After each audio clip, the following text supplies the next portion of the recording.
immense émotion que nous vous annonçons officiellement que le président de la République, Alassane Ouattara, est dans un état critique actuellement. Montées de toutes pièces, des vidéos comme celle-ci plus sophistiquées grâce à l'intelligence artificielle et plus virales grâce aux réseaux sociaux. Les fausses informations ou fake news font partie de notre quotidien. L'intention derrière ces images et vidéos est claire, tromper l'opinion publique. En Côte d'Ivoire, la diffusion de fausses informations est punie par la loi numéro 95-522 du 6 juillet 1995. En son article 173, la publication, la diffusion, la divulgation ou la reproduction par quelque moyen que ce soit de nouvelles fausses, de pièces fabriquées, falsifiées ou mensongères attribuées à des tiers, est punie de l'emprisonnement d'1 à 3 ans et d'une amende de 500 à 5 millions de francs lorsqu'il en résulte ou qu'il pouvait en résulter la désobéissance aux lois, une atteinte au moral de la population ou le discrédit sur les institutions ou leur fonctionnement. Si la désinformation est associée à l'explosion des réseaux sociaux et de l'intelligence artificielle, elle concerne aussi la presse écrite, la radio ou les chaînes de télévision traditionnelles. Alors justement, Suika Ofi, est-ce qu'on peut dire aujourd'hui que la désinformation est en train de gagner la bataille de l'opinion? Non, je dois dire qu'il y a, comme sur un ring de boxe, des moments où l'un des boxeurs peut prendre le dessus sur l'autre. Je dois dire que nous avons en face de nous, malheureusement, des apôtres de la désinformation qui sont malheureusement plus nombreux que les experts, les spécialistes en matière d'intégrité de l'information. Mais qui sont-ils? Est-ce qu'on connaît leur profil? Les profils sont connus. Certaines personnes agissent pour le compte d'État, et c'est qui rend leur machine de désinformation plus grande.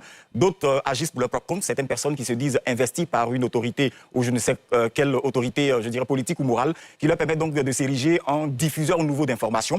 Et dans ce contexte-là, ces personnes-là, qui sont soit soutenues par des États, soit par des partis politiques, deviennent généralement des hommes et des femmes qui vont utiliser les réseaux sociaux pour pouvoir réellement manipuler l'opinion. On parle alors de désinformation, une désinformation à grande échelle, qui est poussée avec des moyens qui sont plus importants que les spécialistes de la lutte contre la désinformation n'ont malheureusement pas. Je ne vais pas donner de chiffres, mais ce sont des milliards de dollars qui sont retracés chaque année par des institutions comme le Bureau fédéral des investigations aux États-Unis ou la CIA, qui mettent en lumière le fait qu'il y a des réseaux qui sont financés par des États qui sont puissants. Et quand je parle d'États puissants, c'est souvent ceux qui siègent malheureusement dans le Conseil de sécurité de l'ONU. On l'a vu malheureusement avec la Russie et la Chine, qui sont très actives en matière de lutte, en matière de désinformation, et qui vont utiliser des réseaux orchestrés de toutes pièces, des sites internet fabriqués de toutes pièces, qui vont venir quelque part tromper la vigilance de l'opinion. Des sites fabriqués de toutes pièces, et quand je dis fabriqués de toutes pièces, qui n'ont aucun historique et qui malheureusement sont difficiles le plus souvent à retracer. Vous parlez justement de grandes puissances comme la Chine ou encore la Russie, mais la Côte d'Ivoire aussi n'est pas à l'abri de la désinformation. Est-ce que dans la sous-région ouest-africaine, en dehors de notre pays, il y a des États, pour des raisons quelconques, qui sont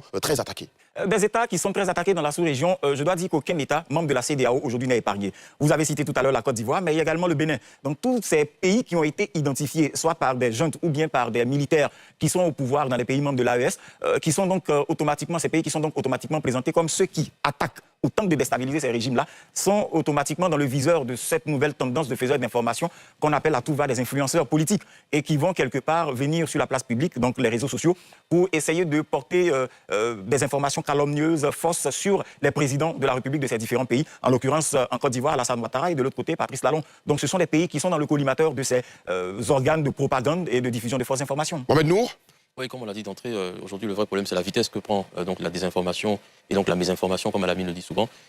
Aujourd'hui, les réseaux sociaux contribuent à cette viralité-là. Moi, après ma première question, je m'interroge, c'est pourquoi, c'est vrai qu'on dit la vérité prend les escaliers, le mensonge prend l'ascenseur, mais pourquoi aujourd'hui avec les réseaux sociaux, tout ce qui est faux circule beaucoup plus vite et beaucoup plus rapidement sur les réseaux sociaux ou à la télévision, par exemple? J'aurais bien voulu que la question arrive vers la fin pour qu'on puisse réellement discuter des voies et moyens. Absolument. Mais vous la posez maintenant. C'est intéressant parce que aujourd'hui, on se rend compte que si vous allez sur les réseaux sociaux, les algorithmes aiment mettre en lumière les contenus qui sont viraux, qui sont, je dirais, qui intéressent le public. Et malheureusement, ce qui est sensationnel, ce qui est enrobé de faux, ce qui est, je dois dire, trompeur, est malheureusement ce qui est mis en lumière. Si vous prenez un bon papier de fact-checking, on a un fact-checker sur le plateau, absolument, un bon papier de fact-checking qui déconstruit une fausse information, il a très peu de likes, il a très peu de partages, pardon. Mais si vous voyez un passage d'une vidéo décontextualisée, automatiquement, elle prend de l'ampleur.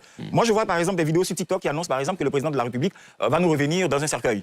Il est décédé, on cache son corps. Par exemple, on a des photos générées par intelligence artificielle qui nous disent quelque part qu'il est en train de se faire soigner en Allemagne ou en France. Mais ces images-là attirent beaucoup plus de personnes, ce caractère sensationnel. Et puis derrière, on a toute cette manipulation, le web qui est savamment choisi. Les gens ne se contentent plus d'écrire avec des erreurs comme par le passé. On va se faire assister par une intelligence artificielle. Et donc, quand un communiqué qui reprend, par exemple, le logo de l'agence ivoirienne de presse ou l'agence France Presse ou le code couleur de Jeune Afrique ou de France 24 est repris, automatiquement, on se dit, ça c'est crédible. Parce que malheureusement, on voit une présentatrice de NCI qu'on a générée par intelligence artificielle qui parle d'une information, donc on se dit, c'est crédible. Malheureusement, toutes ces informations sensationnelles qui attirent du monde et qui, j'aime bien utiliser ce mot, excite les algorithmes, vont être mis en lumière. Malheureusement, ce sont des robots. Ce que vous dites est grave quand même, M. Kaoufi, c'est qu'aujourd'hui, finalement, on ne croit plus à la vraie information, c'est plutôt la désinformation, le faux message qui séduit et qui est plus crédible aux yeux des populations. Bien sûr, c'est le faux qui excite malheureusement les algorithmes et qui, malheureusement, est mis en lumière. D'où le travail qui doit être fait par les États eux-mêmes, les organisations sous-régionales comme la CEDEAO, prendre à bras le corps la question de la désinformation et s'asseoir à quatre sur table avec les GAFAM et leur dire tout simplement, il est temps que cette tendance qui consiste à mettre les fausses informations en lumière puisse être inversée. Patrick William Yaro, vous aussi, vous êtes fact-checker et vous avez fondé Abidjan Fact Check. Concrètement, aujourd'hui, quelles sont les fausses informations les plus virales que vous avez récemment démontrées en Côte d'Ivoire et dans la sous-région ouest-africaine? D'emblée de jeu, j'aimerais préciser que la désinformation, c'est pas maintenant. La désinformation a toujours existé. Seulement, avec l'avènement des réseaux sociaux, la désinformation prend de plus en plus de l'ampleur.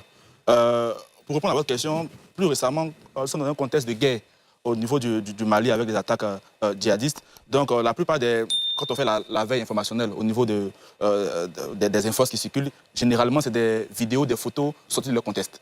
On peut prendre une vidéo qui date de 2013 et puis accompagner d'une légende d'un fait plus récent. Voilà, on le voit avec l'attaque plus précisément, plus factuelle, avec l'attaque djihadiste qu'il y a eu récemment à Bamako, au Mali. On a vu circuler plusieurs vidéos avec des vidéos hors contexte, évidemment, des vidéos qui dataient de 2020, souvent même de 2013, et autres qu'on a légendées avec des faits un peu plus récents. Voilà. Aujourd'hui, il faut comprendre également que la désinformation est aujourd'hui une arme. Autant pour les États, pour des armées, on voit qu'elle construit un récit autour de la désinformation. On voit que c'est beaucoup plus coordonné.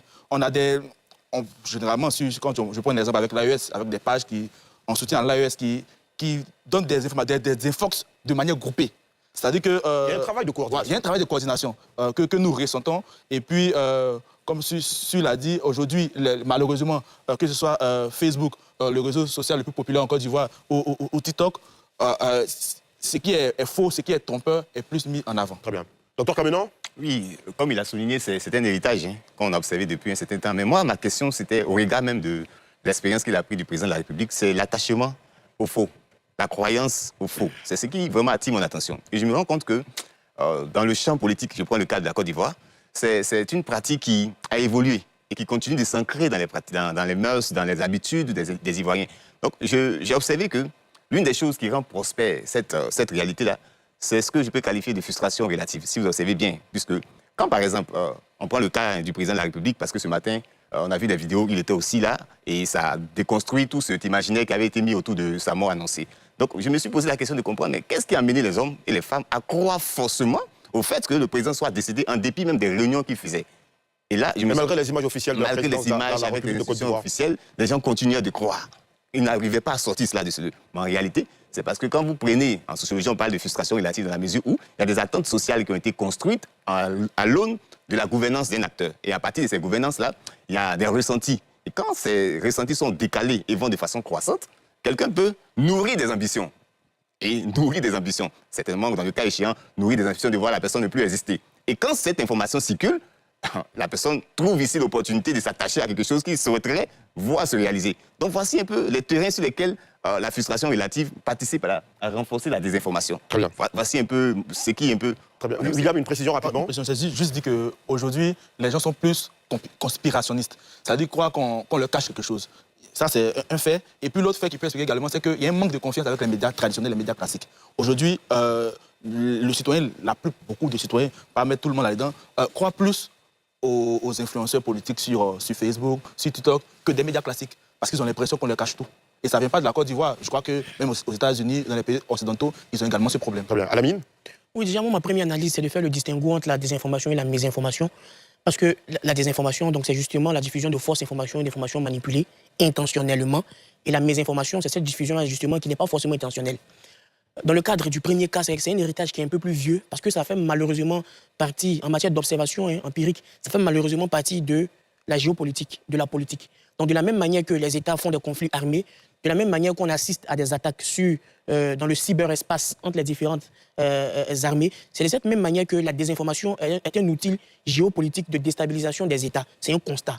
Donc c'est quelque chose qui est antinomique aux valeurs universelles morales, mais l'acteur politique ou l'acteur dans le champ politique, qu'il soit État, organisation internationale ou acteur transnational, a une volonté d'efficacité de ses actions. Donc c'est la logique qui dit que si la désinformation peut me faire parvenir à mes fins, je peux en faire usage sans état d'âme.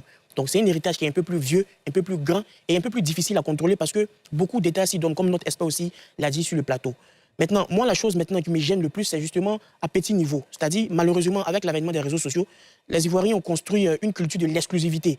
Donc, avoir l'exclusivité du béret. J'ai su avant toi. Donc, ça donne un sentiment de l'homme informé de la situation, inutilement.